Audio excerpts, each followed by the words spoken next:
Muy buenos días, mis amados hermanos. Que el Señor nos continúe bendiciendo en esta mañana. Como siempre es un deleite, es una maravilla estar aquí nuevamente con ustedes, trayendo el consejo de Dios por medio de su santa y de su bendita palabra. Nuevamente, mi nombre es José Elías Zuleta y es un gozo, un fuerte abrazo de mi parte. Quiero hablarles bajo el tema, y un tema muy interesante, y sé que es un tema que lo conocen o que lo conocemos y también lo vivimos. El amor nunca deja de ser. El amor nunca deja de ser. En cierta ocasión escuchaba, sin proponérmelo, una pequeña discusión entre una pareja, entre un hombre y una mujer. Y en medio de estas discrepancias y en medio del debate que ellos tenían, uno de ellos expresó lo siguiente: de amor nadie vive. Así lo dijo: de amor nadie vive. Y esa palabra me llamó poderosamente la atención. Primero, no era la exclusiva vez que lo estaba escuchando, porque en realidad se ha convertido esa expresión de amor nadie vive casi que en un mantra repetitivo en nuestra sociedad posmoderna. Y debemos tener en cuenta que pareciera que cada quien tuviera su propia definición del amor. Pareciera que cada uno tuviera una autoridad de expresar y decir lo que es amor y lo que no es amor. Y una de las tragedias de esta época posmoderna es lo que conocemos como la verdad es relativa. Porque dice que si la verdad es relativa, entonces si tú dices que algo para ti es verdad, está bien. Y si digo que para mí también tal verdad u otra verdad está bien, tú lo aceptas. Y si digo que tu verdad no es verdad para mí, entonces todo está bien. Y de esa manera también comenzamos a definir con ese subjetivo criterio lo que es el amor. Y ese falso acuerdo entre, listo, tu verdad está bien y mi verdad está bien, producto de esa falsa enseñanza del movimiento filosófico de la verdad relativa, de que a tu manera y a mi manera lo defino porque no hay una verdad absoluta. Tú te quedas con la tuya, yo me quedo con la mía. Han tratado de definir lo más extraordinario que pueda haber, que es el amor. De hecho, la ciencia, yo diría más bien científicos, algunos científicos, han dicho que el amor es solamente un proceso neurológico, químico en nuestro cerebro, solamente es una escueta interacción de sustancias químicas y nada más. En el caso de la filosofía, una rama del saber, ni siquiera se ponen de acuerdo. Preguntaba con filósofos y dice que el concepto, la definición de amor ha cambiado tanto como ha cambiado también la sociedad y ha cambiado la cultura. La psicología, otra ciencia, sucede algo similar como en la filosofía, que no habría un solo criterio generalizado de lo que es el amor, sino que lo relacionan obviamente con una experiencia emocional. Pero cuando nos sentamos a ver y decimos, ¿cuál es la verdadera definición de amor? ¿Cuál es la verdadera? ¿En cuál puedo creer? ¿O será unirlas a todas y sacar un solo criterio y una sola definición? ¿Será que podemos hacerlo? Si lo hacemos y tomamos lo que acabamos de escuchar, lo que yo acabo de decir, lo que cada quien piensa, lo que alguien por la calle se le pregunta, ¿qué dices tú que es el amor? No solamente vamos a tener una multiplicidad de criterios que no llegan a un solo acuerdo, sino que será cambiante como es cambiante el corazón del hombre. Para saber qué es el amor como una verdad absoluta y por lo tanto saber lo que es amar, se necesita que alguien que no es cambiante y que es eternamente inmutable, lo pueda definir, y ese es Dios. Y los invito, mis amados hermanos y amigos, a que abramos nuestras Biblias en la primera carta del apóstol Pablo de los Corintios o a los Corintios, capítulo 13, que es muy conocido y muy posiblemente lo hemos leído, del versículo 4 al versículo 8. Y leo para ustedes la santa palabra del Señor.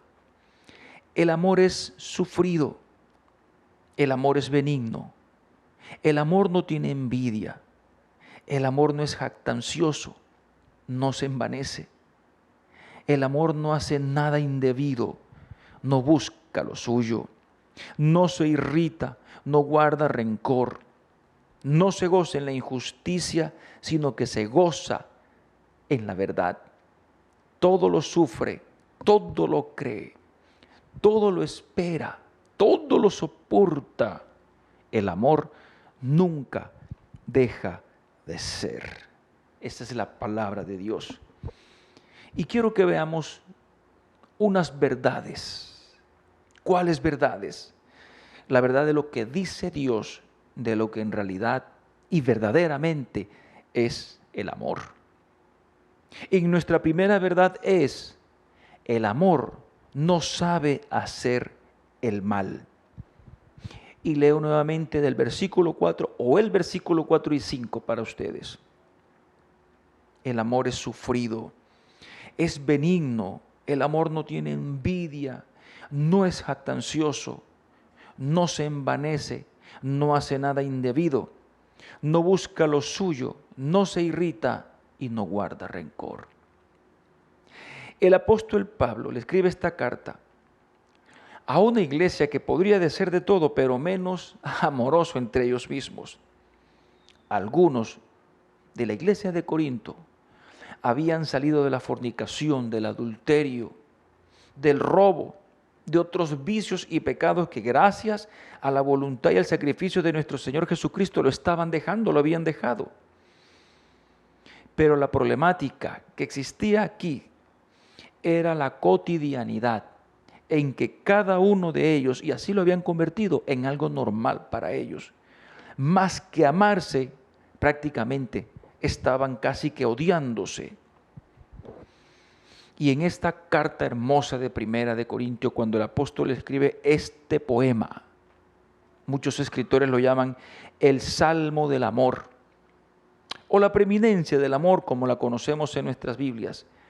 Es una respuesta del apóstol, no solo a lo que él viene tratando en el capítulo 12, refiriéndose a los dones espirituales, no, sino una respuesta desde el comienzo de la carta misma. Porque la situación entre sí que vivían los corintios era una situación que concernía al trato entre ellos. Y cuando Pablo inicia este capítulo 13, comenzando, les dice: miren, aunque yo hable todos los idiomas posibles, sean humanos o divinos, o tuviera profecía, que originalmente mejor es, o si fuera profeta, que es el que lleva el consejo de Dios, y si entendiera toda la ciencia y misterio, es decir, abundante sabiduría, y una fe inquebrantable que haría cosas imposibles, o dar mi cuerpo para ser quemado, pero no tengo amor, no sirve de nada. Y en palabras sencillas, es como si dijéramos: haga lo que haga, no conseguiré nada si no tengo amor. Por lo tanto, amor aquí comenzando el apóstol cuando dice: de nada me sirve si no tienes amor, es que más que amor por lo que hago, que definitivamente es así, es amor por quien lo hago. Y si amamos lo que hacemos, es porque también amamos por quien lo estamos haciendo. Por eso Pablo le dice a la iglesia de Corinto, a los hermanos de Corinto: el amor es sufrido y benigno, que su mejor traducción sería paciente y benevolente. Pero Pablo lo intensifica mucho más y le dice, es enormemente paciente y benevolente, porque esta paciencia es inseparable de la bondad en su estado más elevado y tiene que ver directamente con las personas, no con las circunstancias, porque es una paciencia y bondad que no conoce límites. Es una paciencia que nunca llega a decir, me tienes al borde, estoy perdiendo la paciencia contigo, porque en cierto sentido es un sufrimiento. Es un sufrimiento desafiante en el carácter de nunca estallar con alguien. Y es algo muy difícil. Y es nunca responder con venganza al odio. Y era lo contrario que estaba sucediendo con los hermanos de Corintio, que más que amarse, como le está escribiendo el apóstol, prácticamente entre ellos estaban odiando. Esta paciencia es un mandamiento de nuestro Señor Jesucristo, cuando nos dice nada más y nada menos, ámense los unos a los otros como yo los he amado. Por lo tanto, amar a los demás como establece el Señor, con esta paciencia y esta bondad, en cierto sentido, genera un sufrimiento en cierto sentido. Esta gran virtud no tiene su fundamento en la naturaleza humana, sino en la naturaleza divina, porque su palabra nos enseña que Él es infinito en misericordia, infinito en bondad y en paciencia. ¿Saben, mis amados hermanos y amigos, cuántas veces hemos arrugado la cara y nos rascamos detrás de la cabeza cuando vemos venir a alguien, un hermano, algún conocido, y lo vemos llegar de cerca o de lejos, y que lo consideramos a esa persona un poco incómodo, que aún nos atrevemos a usar una cortesía hipócrita y le decimos, ¿cómo estás? ¿Cómo te ha ido? Bendiciones. Y aún hasta llegamos más lejos con nuestra actitud y le damos un beso de la clase de Judas. Y cuando la persona se va, decimos, oh, por fin se fue. El amor no hace esto. El amor no está dispuesto a hacerlo ni siquiera en las más mínimas proporciones. Ser paciente y benevolente, como nos enseña el Señor aquí, no nos enseña Pablo, nos enseña Cristo. Pablo está siendo inspirado por Dios para llevar y escribirlo y plasmarlo de una manera permanente y eterna. Pero esta enseñanza viene del Señor. Y para tener este tipo de expresión de amor cristiano, solo es posible, en realidad, si Cristo vive en nosotros de manera plena. Pero el apóstol le sigue diciendo a la iglesia, miren, amados hermanos, además este amor no tiene envidia, no es jactancioso ni se envanece, es decir, no es celoso, ni arrogante, ni orgulloso. Y Pablo traduce aquí mejor celo por envidia, que sería en realidad más exacto. Porque la envidia o el celo es eso que nos hace hervir y puede causar grandes tragedias. Caín mató a su hermano porque no soportó la envidia, lo carcomió por dentro. Los hermanos de José, que iban a matarlo en realidad, iban a asesinarlo, no soportaron la envidia que le tenían porque sus corazones estaban llenos de eso. Y esta envidia puede llevar a muchos no solo a envidiar lo que tiene la otra persona, sino una más destructiva, que es ni siquiera querer que la otra persona lo tenga.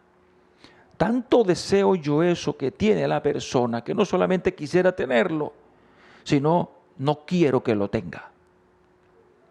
Es un grado de envidia y es un grado de celo por eso que va destruyendo el corazón del hombre. Porque el verdadero amor, el amor puro, no el amor definido por concepciones o ciencias humanas, el amor que dice Dios, disfruta y se goza con el triunfo o las victorias o lo que tienen los demás. Se goza genuinamente en eso. En ese amor no existe la arrogancia y el orgullo, carece de esos vicios y esos pecados.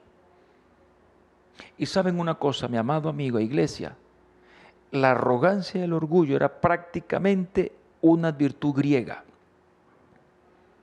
Cuando Pablo le escribe esta carta a los hermanos, él acostumbraba mucho a decir, y en esta carta él dice que eran lo que obsesionaban a los griegos, buscar sabiduría, pero no para aceptarla como una virtud divina o como una concepción de Dios que nos regala a nosotros, sino para hacer alarde de su propio y autónomo conocimiento. Y la antítesis de la arrogancia y el orgullo, algo que jamás iban a aceptar griegos, romanos y muchas culturas antiguas, era la mansedumbre y la humildad. Ni por error una de estas culturas iba a decir yo pongo la otra mejilla. Ni por error iban a bendecir a los que los maldecían, mucho menos a desearle lo mejor y amar a sus enemigos. Jamás y nunca un griego o un romano en esa cultura iba a hacer tal cosa. Solamente que el Señor lo hubiese cambiado. Ellos sabían del amor ágape, pero no lo conocían. Ellos jamás se iban a rebajar a entregarse por los demás. Lo veían como una simple simpatía. Por eso para ellos y para el mundo actual, para el sistema en que vivimos, el sistema pecaminoso, la idea de un judío crucificado como un vil criminal, una cruz lleno de amor para salvarnos, era la mayor ridiculez que ellos podían concebir y la más grande burla en la historia. Pero esa burla ya en la cruz trajo la más sublime expresión de amor que el mundo haya podido conocer. Porque el autor del verdadero amor que estaba allá en esa cruz vertía su sangre por ellos, por ti y por mí, solo por una razón: por amor. Hay una muy buena película, excelente película, de un ex ateo que él escribe un libro. Y este hombre narra en la película, dice en la película que era alguien que odiaba literalmente el cristianismo, lo odiaba con furia. Y cuando conoció al Señor o estaba en el camino de conocer al Señor, él no podía concebir esto que concibe el mundo. Un ridículo puesto en una cruz, clavado, ¿para qué? Y en ese transcurso de investigaciones que él quería hacer para derribar el cristianismo, porque no lo concebía, era una ridiculez para él, es atendido por alguien que teme al Señor y le dice: pero este hombre, este judío, ¿por qué hizo todo eso lo que hizo? Y él le dice: por una sola razón: por amor. Por eso este amor no depende de quién lo recibe, sino de quién lo da. Por eso Dios nos ama por complacencia y nosotros amamos por obediencia, porque Él nos ha dicho: ama a tu prójimo, ama a tus semejantes, ama a tus enemigos. Es un mandamiento del Señor. Y con esto en mente llegamos a nuestra segunda verdad, que es: el amor no conoce límites. Y leo para ustedes, mis amados hermanos y amigos, los versículos 5 y 6 nuevamente. El amor no hace nada indebido, no busca lo suyo, no se irrita, no guarda rencor, no se goza en la injusticia, sino que más bien se goza en la verdad.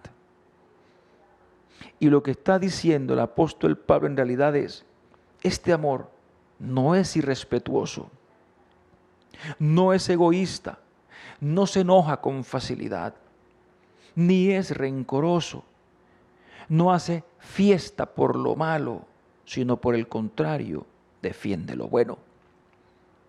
Con cada trazo de el sello del apóstol Pablo bajo la inspiración del Espíritu Santo, solo intento imaginarme el rostro de los lectores leyendo lo que estaba escribiendo y todo aquel que ha leído esta oda a través del tiempo, siendo golpeados con un mazo enorme, porque lo que ellos consideraban amor, lo que nosotros considerábamos amor, lo que el mundo consideramos amor, es contrario al verdadero amor que dice nuestro Dios y que es inspirado y dado por nosotros en la Escritura. ¿Y cuánto nos cuesta, amada iglesia? Como dice el apóstol, que esto no es irrespetuoso, este amor, esta maravilla de amor no es irrespetuoso. ¿Cuánto nos ha costado en realidad no faltarle el respeto a alguien, así sea en las más pequeñas proporciones? ¿Cuánto nos cuesta ser amable y ser tranquilos o mantenernos con cierta tranquilidad cuando somos también irrespetados? Quizás reaccionamos de la misma manera, o peor quizás. El irrespeto hiere y lastima. El irrespeto es una burla contra alguien. Y por lo general se presenta con las personas con quien más convivimos. Es más fácil quizás llegar a eso.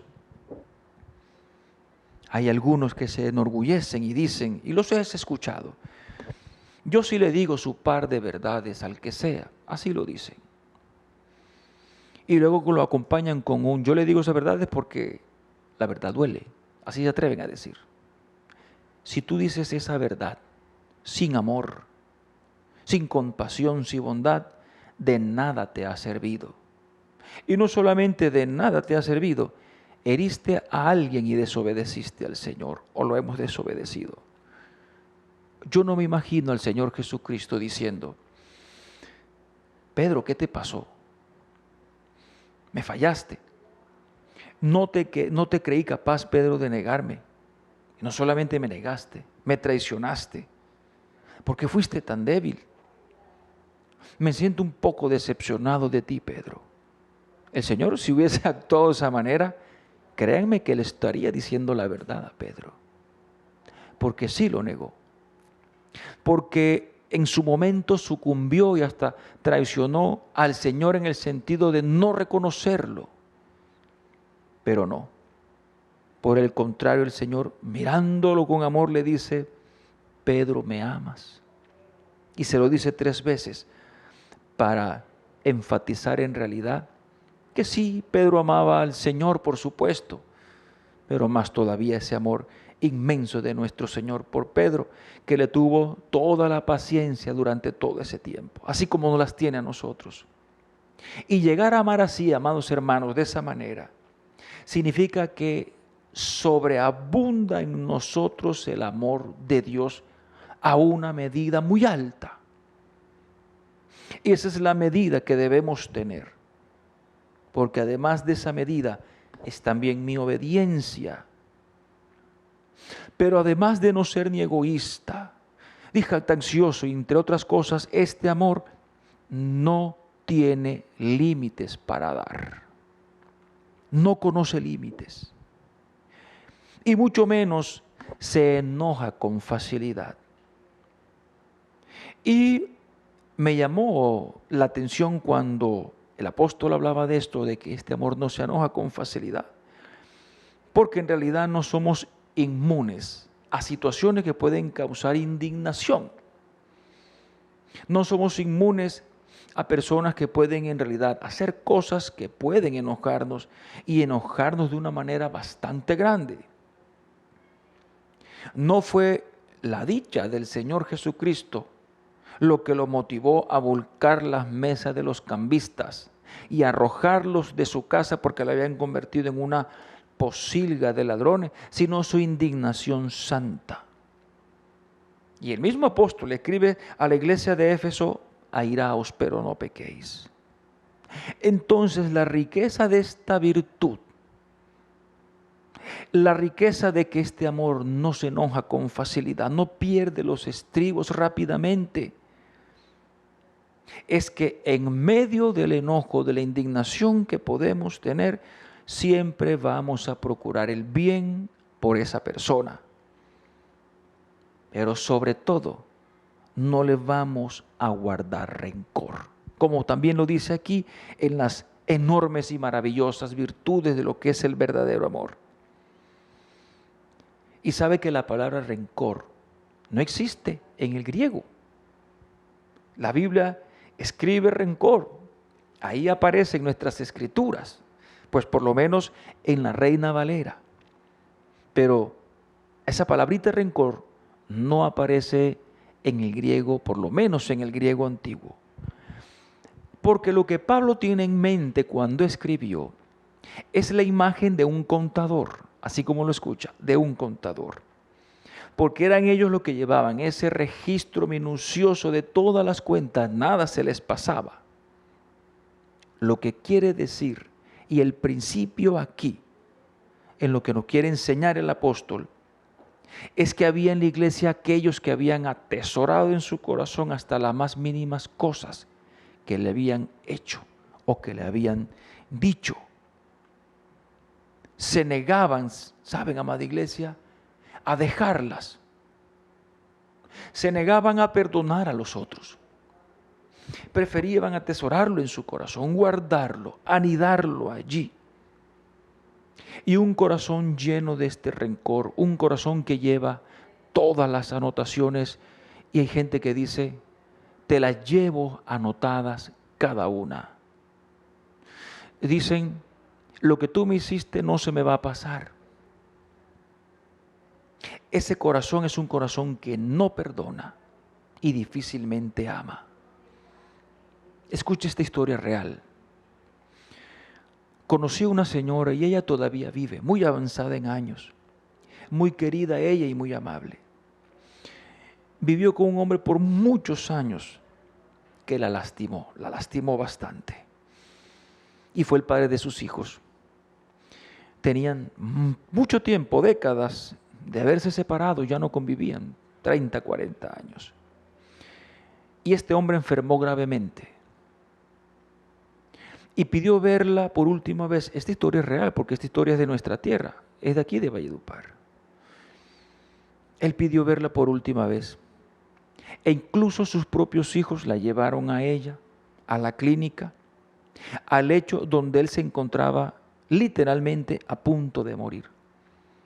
Y su ex esposo le rogaba a ella, le rogaba con dolor y con lágrimas que lo perdonara por todo. Pero ella dijo: no. Eran más grandes sus heridas allí todavía. Eran más grandes las anotaciones no borradas en ese libro de su corazón, que le era más fácil decir no que decir sí al perdón. Sus madres le decían, o sus hijos le decían mejor: mamá, perdónelo, perdónelo, mamá, porque no puede irse así y usted va a quedar con eso aquí para toda la vida. Él está muriendo. Finalmente la señora lo perdonó. Pero ¿sabe por qué lo perdonó, amada iglesia? Ella lo manifiesta: por la ayuda del Señor. Y muchas veces escuchamos en las discusiones humanas, discusiones entre pareja, discusiones en la familia, discusiones en cualquier sitio de interacción humana, en el trabajo, en cualquier lugar. Me acuerdo de lo que me hiciste. No lo he olvidado. Algunos dicen incluso: perdonar sí, pero olvidar nunca. Y eso puede tener una explicación. Alguien puede tratar de argumentar sobre eso, pero nosotros podemos con la Escritura derrumbarlo también, que eso queda en realidad, es otro tema en realidad. Pero digamos, como dijo esta amable señora en medio de su dolor, de sus heridas, te perdono. Así le dijo al padre de sus hijos. Y él pudo morir en paz y ella pudo quedar en paz, porque eso trae el perdón. Una de las cosas que más trae es paz. Y un corazón que perdona también es un corazón respetuoso, y es un corazón bondadoso, y es un corazón tardo para irarse. Porque en realidad un corazón con estas virtudes no va a festejar lo malo, sino que por el contrario va a gozarse solo en lo bueno, porque es un corazón que ama. Y un corazón de esta manera es un corazón que comprende que el amor nunca deja de ser, que es nuestra tercera y última verdad. Y finalizo leyendo los versículos 7 y 8. El amor todo lo sufre, todo lo cree, todo lo espera, todo lo soporta. El amor nunca deja de ser. Es decir, en pocas palabras, lo que está diciendo el apóstol, es como si le escribieran: este amor todo lo cubre, cree en los demás, no pierde la esperanza, persevera y siempre está allí. Por lo tanto, este amor es eterno y no puede morir jamás. Y cuando el apóstol Pedro escribe su carta a los cristianos, su primera carta le dice: tengan ferviente amor entre ustedes, porque ese amor cubrirá multitud de pecados. Y el apóstol Pablo, en lo que escribe acá, cuando dice cubrir, tiene en mente la imagen de un techo, así como usted lo escucha, de un techo. Porque entre otras cosas, en el techo, en los techos o debajo de los techos, ellos podían resguardarse del inclemente sol, del clima, del frío de la noche. Lo que significa que allí estaban cubiertos o tapados. Y el sentido, el principio aquí, es que este amor cubre las faltas, cubre las fallas, no las encubre, sino que no saca los trapos sucios al sol ni las fallas de los demás. No se deleita en eso, no le encanta hacerlo. A veces no perdemos el tiempo con nuestra lengua y no desaprovechamos el momento para hablar mal de alguien. Y mucho más si tenemos algo en contra de esa persona o nos hizo algo. No perdemos el tiempo. Nos acercamos a alguien y le decimos: si tú supieras. Y de ahí comienza. Muy seguramente no hablar bien de las personas, sino hablar quizás lo peor. Pero este amor no hace eso, sino que este amor, como lo sigue diciendo el apóstol, todo lo cree. Y me detengo aquí porque es algo especial, mis amados hermanos. Cuando vamos a la Escritura y hemos leído esto, que el amor dice que todo lo cree, debemos tener un especial cuidado con esta interpretación aquí. Porque la Biblia no está diciendo que el cristiano puede ser tan incauto y falto de sabiduría que no es capaz de ver, de dilucidar a alguien que lo está engañando de alguna manera. Y todo se lo cree. Y por tanto entonces se convierte en presa fácil de cualquier embustero o engañador, porque la Biblia dice que el amor todo lo cree. Bueno, en realidad la palabra ni siquiera sugiere tal cosa. De hecho, la Escritura nos enseña que debemos discernir los espíritus, que debemos ser sabios y sagaces, así lo dice Salomón en los Proverbios. Y el mismo Señor Jesucristo, nada más y nada menos que nuestro Dios Hijo, nos dice que seamos prudentes como la serpiente, y su mejor traducción es sagaces. Lo que el apóstol en realidad nos está diciendo es que este amor cree lo mejor de los demás. Creo lo mejor de ti. Tú crees lo mejor de mí de una manera bondadosa. Somos motivados a no perder la esperanza en la persona que estamos creyendo. Creo en esa persona. Si se han acercado a hablarme mal de aquella persona sin conocerla y de inmediato tomo esa actitud, estoy cometiendo un grave error. Y estoy hablando contrario a la Escritura. Si alguien viene a hablarme mal de alguien, lo conozca o no, yo en realidad no debería escuchar esas palabras, al menos que en realidad eso se haya comprobado. Que se haya comprobado que tal persona, y aún así, si me hablaron de aquella persona, de lo que hizo, mi corazón debería ser llamado a compasión, a compasión. Hay un libro que se llama Amar con compasión. Y esto es lo que nos enseña el apóstol aquí. Este amor que cree en los demás siempre tiene el mejor concepto de los demás, no el peor de los conceptos. Para tener el mejor concepto de alguien, ¿qué debemos hacer? Conocerlo. En realidad, sería conocerlo. Así podemos llegar a tener la mejor expectativa, el mejor concepto y la mejor definición de aquella persona, porque eso es lo que queremos que también tengan de nosotros. Y este amor, amada iglesia, este cántico extraordinario que nos dice el apóstol Pablo aquí, ya desarrollando lo que es el amor, lo que ofrece el amor, lo que verdaderamente conocemos y se desarrolla como el amor y se describe como tal, debemos tener en cuenta, porque podemos tener el impulso de llegar a pensar que el apóstol Pablo se podría estar refiriendo al Señor Jesucristo, pero no. Así como lo escucha.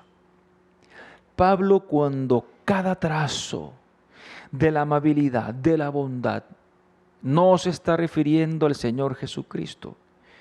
Y sabemos eso porque casi la totalidad de los términos que usa el apóstol van dirigidos o se relaciona solo con personas, ni siquiera con circunstancias, solo con personas. Y también lo sabemos porque el objetivo principal de esta carta desde su inicio era solucionar los grandes problemas que tenían ellos entre sí, que prácticamente no se gustaban. Y más que amarse, prácticamente se estaban odiando.